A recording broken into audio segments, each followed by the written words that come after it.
let's talk about the elephant in the room, actually. Arsenal and PSG are interested in this guy. Now, last time I checked, Arsenal are about to win the Premier League. PSG, last time we checked, are PSG. Now, one of them are going to be crowned European champion either again or for the first time. And if they do want him, like, Arsenal will be in a position to be like, yeah, we'll pay the 75, no problem, 80. You know what I mean? Like, they can flex their muscles maybe a little bit more. Forget the laughing at Arsenal thing and just trying to wear Man United and this, that, and the other. Like, no, if you're a player now and you're looking at things, and obviously if you're a club and you put in your price tags out there, you know, Arsenal might not be scared to spend big from a position of strength, finally winning the Premier League. They're going to want to look to reign supreme for many years and build. So Arsenal, we have to start understanding that they're about to probably enter into a stratosphere of like being really strong on transfers to try and hold this position because they don't want to start regressing. So if they do charge 75, it's about Liverpool. Yeah, and it can go. Listen, it can go wrong. It can go wrong. Yeah, it can go wrong. It can go wrong. But I'm just saying, like, Arsenal's and like it's a good example. It could go completely wrong because Liverpool's recruitment have been really good up until this one summer where you go, fucking hell. They've tried to step out of the mold and start spending. It's gone to shit. But I'm talking about in terms of we're trying to get the same players they're trying to get. They could price us out of stuff. They can. Their squad's more ready than us, so they can heavily spend more on certain players because Arsenal are just sprinkling. They're not rebuilding. They're just adding little top ups. Same with PSG. We talk about a lot, you know, when we talk about transfers and what have you, and expectations for next season, we get so insular that we forget about other teams. You know, we go, it's a big season, it's a big summer for us in terms of spending. It's a big summer in terms of spending for every team. You know, every team's going to at least try to get better. Whether they will or not, we'll see. But you're right; it makes these transfer battles quite difficult. That's why last summer Man United did everything they could to avoid them, didn't they? Remember, that's why they said to Šeško and Mbumo and Cunha, "Want to join Man United? Yeah, reject everyone else. Then we'll get it." You know what I mean? Exactly. Say no to everyone else, and then we'll start doing the work. So I would assume they would do the same thing this summer, even with this Fernandes one. Early on, want to come to United? I'll think about Arsenal. All right, then we'll leave it. You know what I mean? You know, they might move on that quickly. So yeah, just going back to that Wilcox one, and actually the Fernandes one does tie into this in another way. This whole PTSD thing, I think we only use it when it's convenient. You know what I mean?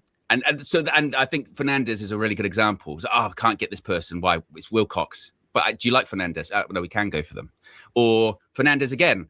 Well, actually, Fernandes, he would have been at Sporting when Ruben was there. Ruben would have sold him. Well, if Ruben Amorim's going to sell him, is that a good thing or a bad thing? I don't know. Well, he played under, you know what I mean? You can use the PTSD thing when you want it. If you don't like Carrick, you can use the Ollie PTSD. If you do like him, you can use the other manager PTSD. Like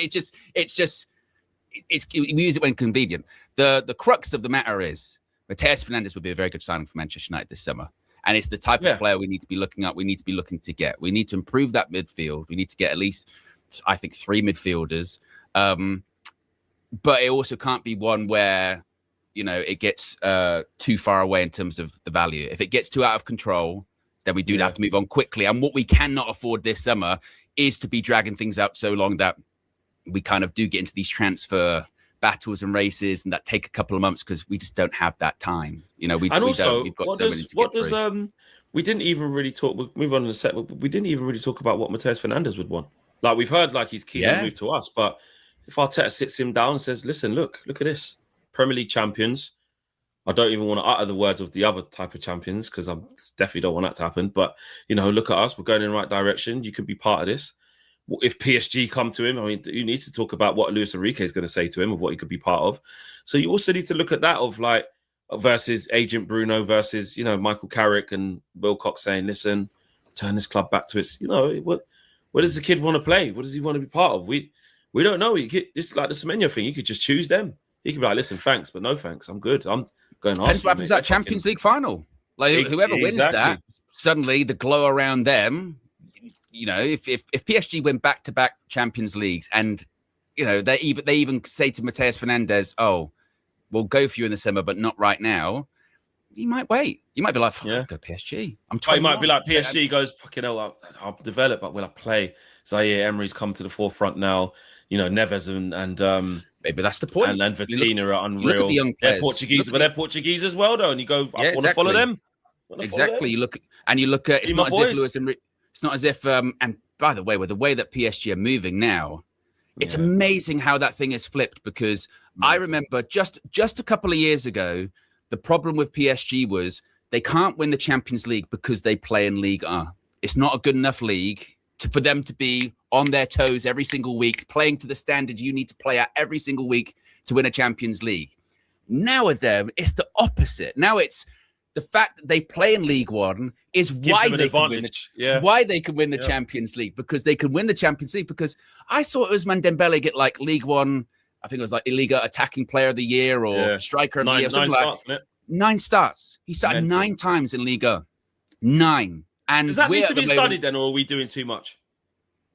I don't know. I don't know. I mean, not an asterisk. That sounds too strong. Of like, maybe there is something in this of like, when they get loads of time off, the whole league will go, we want our French teams to be doing good, so we'll postpone games for you, make you feel good.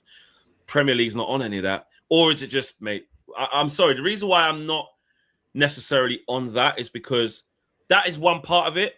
But when you look at the players, with your eyes, I'm sorry, the way they operate and how they play is of another stratosphere of, but it has to be an of level. How is that's what I'm saying. No, it does. You have to take that into, like, fatigue is obviously I have an advantage over you because I don't have to play as much. But if they weren't so good, as in like how good they actually are, like technically, powerfully, how quick they are, how skillful they are, how much they press. Now, you could argue, they can press like lunatics all the time because they fucking get half the year off. I get it. It is. But I'm just saying, like the wrap-up heavens, I'm just saying the players are so elite that they have. They're just streets ahead of so many. They're just streets ahead. Like it's too much of a disservice to say they're only doing this well because the league helps them out. It's not because of only that, but like you said, if you've got elite level players, the level that they are, and then they're fresher than, let's say, an Arsenal team that's played, a couple of days before, and they've got to go down to the wire in a title race.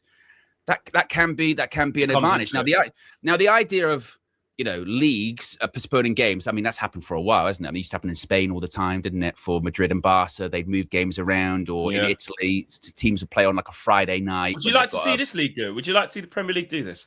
Would we be comfortable with that? They'd never be able to do it. Is it because we got too many teams in it as well? It's bad enough as it is now. You get the whole red cartel shit. Said, well, it's the last guy who had him fight. He took over the team and it was 6th, Yeah. So if he would have finished 10th, there's no way, bro. And this is what I'm saying about, you've got to be careful with some bits. There's no way people would have sat back and gone, not Carrick's fault, man. Look what Ruben left him. I'll tell you what, man. Exactly. No chance. Exactly. No chance. So we could have lost. Look at like Racine. That's downplaying.